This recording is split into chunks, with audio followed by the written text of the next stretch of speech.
Hi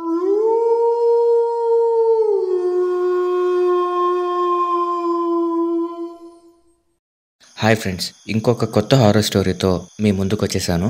ఈ story చాలా ఇంట్రెస్టింగ్గా ఉంటుంది. సో వీడియో మొత్తం చూసి మీకు నచ్చితే వీడియోని లైక్ చేసి మా ఛానల్ని సబ్స్క్రైబ్ చేసుకొని పక్కనున్న బెల్ సింబల్ యాక్టివేట్ చేసుకోండి. ఇక లేట్ చేయకుండా స్టోరీలోకి వెళ్ళిపోదాం. హాయ్ ఫ్రెండ్స్, నా పేరు రవి, నా భార్య పేరు సంధ్య. నేను నా భార్య రీసెంట్గా ఒక ఇల్లు కొనుక్కున్నాం. మాకది తక్కువ రేట్కే దొరికింది. ఎంతో కాలం నుంచి దాచుకున్న డబ్బున్నందువల్ల ఆ ఇల్లు మా దగ్గరున్న డబ్బుకి సరిపోయే రేట్కి దొరకడం చాలా ఆనందం కలిగించింది. ఇల్లు కొనుక్కున్నప్పుడు ఏమీ అనిపించలేదు, కానీ ఇప్పుడెప్పుడే ఆ ఇల్లు ఎందుకంత తక్కువ రేట్కి దొరికిందో అర్థమవుతోంది. ఆ ఇంట్లోకి నేను నా భార్య మొదటిసారి అడుగుపెట్టినప్పుడు అంతా మామూలుగానే ఉంది. ఇంటికి కొన్ని రిపేర్ వర్క్స్ కూడా చేయించాం, కానీ ఎందుకో ఏమో అంతా మామూలుగా ఉంది అనుకునే లోపే కొన్ని విచిత్రమైన సంఘటనలు ఆ ఇంట్లో చోటు చేసుకున్నాయి. ఒక రాత్రి నేను నా భార్య బెడ్రూమ్లో పడుకున్నప్పుడు పెద్దగా ఏదో కింద పడిన శబ్దం వినిపించింది. అది వినపడగానే ఇద్దరం ఉలిక్కిపడి లేచి కూర్చున్నాం. ఆ చప్పుడేంటో మా ఇద్దరికి అర్థం కాలేదు. ఇంట్లో మేమిద్దరం ఉండడంతో నా భార్య బెడ్ దిగడానికి భయపడింది, కానీ దుప్పట్లోంచి నన్ను కాలితో కుదిపి వెళ్ళేంటో చూడమని చెప్పింది. ఇష్టం లేకున్నా నేను లేచి తలుపు తెరుచుకొని వెళ్ళి ఇల్లంతా వెతికి చూశాను, కానీ నాకు ఇంటి మొత్తం మీద ఏమీ కనిపించలేదు. ఏదైనా వస్తువు కింద పడిందేమో అని ఫ్లోర్ మొత్తం వెతికి చూశాను, కానీ ఎక్కడా ఏ వస్తువు పడినట్టుగా చిన్న ట్రేస్ కూడా కనిపించలేదు. దాంతో అదంతా మా భ్రమేమో అని నేను తిరిగి బెడ్రూమ్లోకి వచ్చి పడుకున్నాను. అలా వచ్చి పడుకున్న కొన్ని క్షణాల్లోనే పెద్ద పెద్ద శబ్దాలు మళ్ళీ వినిపించాయి, కానీ ఈసారి అది మా భ్రమ కాదని అర్థమైంది. నేను లేచి వెళ్ళి ఆ చప్పుడు ఎక్కడి నుంచి వస్తుందో అని ప్రతి రూమ్ వెతికి చూశాను. అన్ని రూమ్లలో వస్తువులన్నీ వేటి స్థానాల్లో అవి ఉన్నాయి. ఫ్లోర్ మీద కూడా ఏమీ పడి లేవు. నేను తిరిగి రూమ్లోకి వెళ్తుండగా నా కాళ్లకు చల్లని గాలి తగిలింది. ఒకవేళ నా భార్య ఏదైనా కిటికీ వేయడం మర్చిపోయిందేమో అని వెళ్ళి కర్టెన్స్ లాగి చూశాను. ఆ కిటికీలోంచి నాకు కనిపించిన దృశ్యానికి గుండె జల్లుమని నా ప్రాణం శరీరం నుంచి బయటికి వెళ్ళి మళ్ళీ తిరిగి వచ్చినంత పనయింది. బయట చీకట్లో రోడ్డు మీద నుంచుని నా వంకే కోపంతో స్ట్రెయిట్గా చూస్తున్న ఒక ముసలావిడ కనిపించింది. ఆమెకు మొహమంతా ముడతలున్నాయి, నల్లని దుస్తులు ధరించింది. సాధారణంగా ఉండే ముసలి వాళ్ళలాగా శరీరం వంగిలేదు, నిట్ట నిలువుగా నిలబడి ఉంది. ఆమె ముఖాన్ని నేను ఎప్పటికీ మర్చిపోలేకపోయాను. ఎందుకంటే ఆమె ముఖం కొన్ని వారాల క్రితమే చనిపోయిన వాళ్ళ ముఖంలాగా భయంకరంగా ఉంది. షాక్లో అక్కడ నుంచుని చూస్తుండగా నా భార్య ఏడుపులు అరుపులు వినిపించాయి.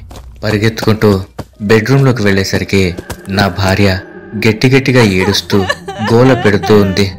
అక్కడి నుంచి వెళ్ళిపోదామని చెప్పింది, ఎందుకంటే ఆమె కూడా ఆ కిటికీ నుంచి ఆ ముసలావిడను చూసింది. నేను ఒక చెక్కతో చేసిన ఒక కర్ర లాంటిది పట్టుకుని కోపంతో మెట్ల కిందికి పరిగెత్తాను. బయటకు వెళ్ళి తలుపు తెరిచి చూస్తే ఆ ముసలావిడ ఎక్కడా కనిపించలేదు. చుట్టుపక్కలంతా వెతికాను, ఆమె ఎక్కడా లేదు. ఇంతలో పైనున్న బెడ్రూమ్ మీద నుంచి లైట్ కింద పడుతూ అందులో ఒక నీడ కనిపించి మెల్లగా పైకి చూశాను. నేను అస్సలు ఊహించనట్టుగా ఆ ముసలావిడ పైనుంచి ఆ బెడ్రూమ్ కిటికీలోంచి నా వైపు చూస్తూ కనిపించింది. నా భార్య గురించి ఆలోచించి వెంటనే పైకి పరిగెత్తాను. పైకి వెళ్ళి చూసేసరికి నా భార్య అలానే ఏడుస్తూ కనిపించింది. అక్కడ ఆ ముసలావిడ లేదు. ఆమెను కంగారు పెట్టడం ఇష్టం లేక ఆ విషయం ఆమెకు చెప్పలేదు. కానీ ఆ రోజు రాత్రంతా నా భార్య భయంతో నిద్రపోలేదు. తనతో పాటు నాకు కూడా నిద్ర పట్టలేదు. పగలయ్యేసరికి మేమిద్దరం ఒకరికొకరు సర్ది చెప్పుకున్నాం. ఒకవేళ మేమే ఏదైనా పొరబడి ఉంటామేమో అనుకున్నాం, కానీ రాత్రి అయ్యేసరికి కొంచెం కొంచెంగా ఇద్దరిలో భయం మొదలైంది. మా ఇద్దరికి పడుకోవాలన్న ఆలోచన రాలేదు. హాల్లో కూర్చొని టీవీ చూస్తూ ఉన్నాం. కొంతసేపటి వరకు అంతా బానే ఉంది. ఇంతలో ఒక్కసారిగా పవర్ కట్ అయ్యి ఇల్లంతా చీకటి కమ్ముకుంది. నేనెళ్ళి ఫ్యూజ్ బాక్స్ ఇంకా మెయిన్ సప్లైని చెక్ చేసి చూశాను. విచిత్రంగా అన్ని బాగానే పనిచేస్తున్నాయి. ఎనర్జీ మీటర్ కూడా తిరుగుతూనే ఉంది. నాకేం అర్థం కాలేదు. కిచెన్లోకి క్యాండిల్స్ కోసం వెళ్ళబోతూ హాల్లో నా భార్యకు ప్రాబ్లం ఏం లేదని, అంతా ఓకే అని క్యాండిల్స్ తీసుకొస్తానని ధైర్యం చెప్పి వెళ్ళాను. కిచెన్లోకి వెళ్ళేసరికి ఆ లోపల చివర ఉన్న గోడకి ఆనుకుని ఒక నల్లటి ఆడమనిషి ఆకారం జుట్టు విరబూసుకొని కనిపించింది. వెంటనే పక్కనున్న క్యాండిల్స్ తీసి వెలిగించాను. ఆ వెలుగులో ఆ ఆకారాన్ని చూసి షాక్తో నా వెన్నులో వణుకు పుట్టింది. అక్కడున్నది నా భార్య. నేను నా భార్యకు అక్కడి నుంచి కదలొద్దని, కిచెన్లోనే ఉండమని, ఆ హాల్లో ఉన్నది ఎవరో చూసొస్తానని చెప్పాను. ఆమె నాతో ఆర్గ్యూ చేయలేదు. ఎందుకంటే ఎవరైనా వాళ్ళ డోపల్ గ్యాంగర్ అంటే బ్రతికి ఉండగానే మరో రూపంలో ఆత్మగానో ప్రేతాత్మగానో సంభవించేవి. వాటిని చూడగానే చనిపోతారని ఆమెకు కూడా తెలుసు. నేను కూడా అక్కడెవరూ ఉండకపోతే బాగుండుననుకుని హాల్లోకి వెళ్ళాను. అదృష్టవశాత్తు ఆ హాల్లో ఎవరూ లేరు. నేను వెనక్కి తిరిగి వచ్చి నా భార్యను తీసుకునెళ్ళి సోఫాలో కూర్చుని వెలిగించిన క్యాండిల్స్ని నా ముందు టేబుల్ మీద పెట్టేసరికి పవర్ తిరిగి వచ్చేసింది. దాంతో మేము ఆ క్యాండిల్స్ని ఆర్పేసి బెడ్రూమ్లోకి వెళ్ళి పడుకున్నాం. కానీ మాకు నిద్ర పట్టలేదు. ఎందుకంటే మేము ఖచ్చితంగా దేన్నో చూసామని మాకు అర్థమైంది. సరిగ్గా అప్పుడు అర్థమైంది మాకు ఆ ఇల్లు ఎందుకంత చీప్గా దొరికిందో అని. ఆ ఇంటి ఓనర్స్కి అక్కడ జరిగే వాటి గురించి అవగాహన ఉన్నప్పటికీ కూడా మాకు చెప్పలేదు. అంతా మా దురదృష్టం అనుకున్నాను. తర్వాత నేను ఎప్పుడు పడుకున్నానో నాకే తెలీదు. కానీ మెలకు వచ్చేసరికి రూమ్ అంతా భరించలేనంత చల్లగా ఉంది. నా భార్య ఇంకా పడుకునే ఉంది.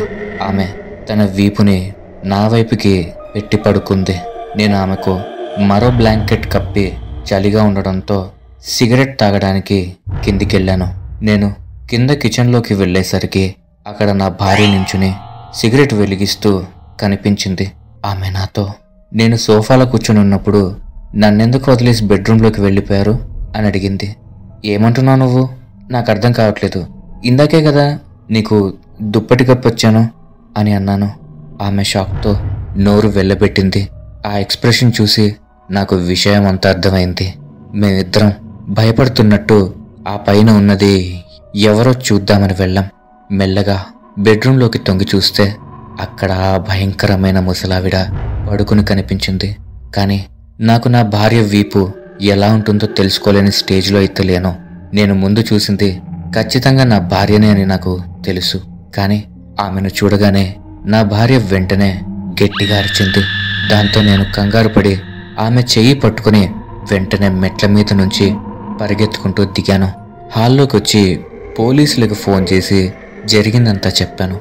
వాళ్ళు మొత్తం విని వెటకారంగా నవ్వి టైం వేస్ట్ చేసుకోవద్దని చెప్పి ఫోన్ పెట్టేశారు. దాంతో నేను నా ఫ్రెండ్స్కి ఫోన్ చేసి విషయం అంతా చెప్పాను. వాళ్ళు వెంటనే వచ్చి ఇల్లంతా వెతికి చూశారు. కానీ వాళ్లకు ఒక్క చిన్న ట్రేస్ కూడా దొరక్కపోవడంతో వాళ్ళు వెళ్ళిపోయారు. వాళ్ళు వెళ్ళిపోయాక నా భార్య అక్కడ ఒక్క క్షణం కూడా ఉండనని తన పుట్టింటికి వెళ్ళిపోయి ఇక్కడంతా సర్దుకున్నాక వస్తానని చెప్పి వెళ్ళిపోయింది. దాంతో ఆ ఇంట్లో ఇప్పుడు నేనొక్కడినే మిగిలిపోయాను. నేను వెంటనే ఆ ఇంటి ముందు ఓనర్స్కి ఫోన్ చేసి ఇక్కడ జరుగుతున్న వాటి గురించి అడిగాను. వాళ్ళకి దాని గురించి అస్సలు ఐడియా లేదని కంగారు పడుతూ చెప్పారు. వాళ్ళ వాయిస్లోని యాంగ్జైటీని గమనించి వాళ్ళు అబద్ధం చెప్తున్నారని నాకు అర్థమైంది. ఒకవేళ పాపం వాళ్ళు కూడా ఆ ఇంటికి బాధితులై ఉంటారేమో, అందుకే నాకు ఇంటిని చీప్గా అమ్మేశారు అనుకున్నాను.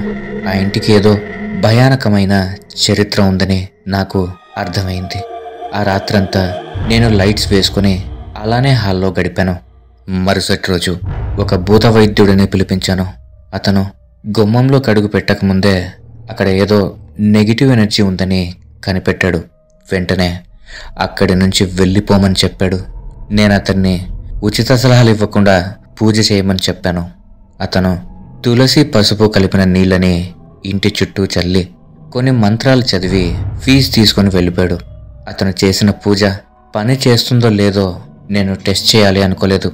ఎందుకంటే నాతో పాటు ఇంకెవరూ ఇంట్లో లేరు. నాకు చాలా భయం వేసి ఒక వోడ్కా బాటిల్ కొనుక్కున్నాను. అది తాగి మత్తులో తేలుతూ భయాన్ని మర్చిపోదాం అనుకున్నాను. ఆ రోజు రాత్రి హాల్లో కూర్చొని టీవీ చూస్తూ వోడ్కా తాగుతూ ఉన్నాను. అలా తాగుతూ నేను నిద్రలోకి జారుకున్నాను. అర్ధరాత్రి నేను టాయిలెట్కి వెళ్ళాల్సి వచ్చి లేచి బాత్రూంలోకి వెళ్ళాను. నేను నా పని చేసుకుంటూ ఉండగా పెద్దగా మెయిన్ డోర్ చప్పుడయింది. నేను వెంటనే బాత్రూంలో నుంచి కంగారుగా పరిగెత్తుకుంటూ డోర్ దగ్గరికి వెళ్ళి దాని పీప్ హోల్ నుంచి చూశాను. బయట నా భార్య ఉంది. తలుపు తెరిచి ఆమెను లోపలికి లాగి కౌగిలించుకోబోతే నన్ను పక్కకు నెట్టి పైకి బెడ్రూమ్లోకి వెళ్ళి పడుకుంది. నేను కాసేపు వోడ్కా తాగి అక్కడే సోఫాలో నిద్రపోయాను. మరుసటి రోజు నా ఫోన్ రింగ్ అవ్వడం చేత నాకు మెలకువ వచ్చింది. ఆ ఫోన్ చేసింది నా భార్య. నేను ఆన్సర్ చేసి, ఎందుకు ఫోన్ చేస్తున్నావు, ఎక్కడున్నావు నువ్వు అని అడిగాను. అందుకు నా భార్య, అదేంటలా అంటారు, మా అమ్మ వాళ్ళ ఇంట్లో, ఇంకెక్కడుంటాను అని ఆమె అంది. దాంతో నా ముఖం అంతా కంగారుతో ఎరుపెక్కిపోయింది. రాత్రి తాగినంత క్షణంలో దిగిపోయింది. వెంటనే లేచి అక్కడి నుంచి పరిగెత్తుకుంటూ బయటకు వెళ్ళిపోయాను. వెళ్ళిపోతూ పైకి చూస్తే ఆ ముసలావిడ తన భయంకరమైన ముఖంతో నా వంక నవ్వుతూ చూస్తోంది. అప్పుడు నాకు అర్థమైంది, ఆ భూత వైద్యుడు ఏదో మంత్రం వేసి ఆమెను వెళ్ళగొట్టాడని. రాత్రి ఆమె నా భార్య రూపంలో కనిపించి నా అంతట నేనే ఆమెను లోపలికి లాగేలాగా చేసింది. వెంటనే ఆ ఇంటిని అమ్మకానికి పెట్టాను. నేను కొన్న రేట్కే మరో ఫ్యామిలీ ఆ ఇంటిని కొనుక్కున్నారు. కనీసం మాకు డబ్బులైనా మిగిలాయన్న తృప్తి మిగిలింది. ఆ తర్వాత కొన్ని రోజులకి న్యూస్ పేపర్లోని ఒక కాలంలో ఆ ఇల్లు తగలబడిపోయిందని, ఆ ఇంట్లో ఉన్న వాళ్ళంతా కాలి చనిపోయారని ఉంది. వాళ్ళు పొగను పీల్చుకుని ఊపిరాడక చనిపోయారని, వాళ్ళు కాలిపోయిన శవాలు స్టోర్ రూమ్లో దాక్కున్నట్టుగా దొరికాయని ఉంది. వాళ్ళు ఎవరి దగ్గర నుంచి తప్పించుకుని అక్కడ దాక్కుని ఉంటారో నాకు వెంటనే అర్థమైంది. ఓకే ఫ్రెండ్స్, ఈ స్టోరీ కనుక మీకు నచ్చినట్లయితే ఖచ్చితంగా ఈ వీడియోని ఒక లైక్ చేసి మీ అభిప్రాయాలను కామెంట్ చేసి మీ స్నేహితులు మరియు బంధువులతో షేర్ చేసుకోండి. అలాగే మా ఛానల్ని సబ్స్క్రైబ్ చేసుకొని పక్కనున్న బెల్ సింబల్ని యాక్టివేట్ చేసుకోండి. Thanks for watching.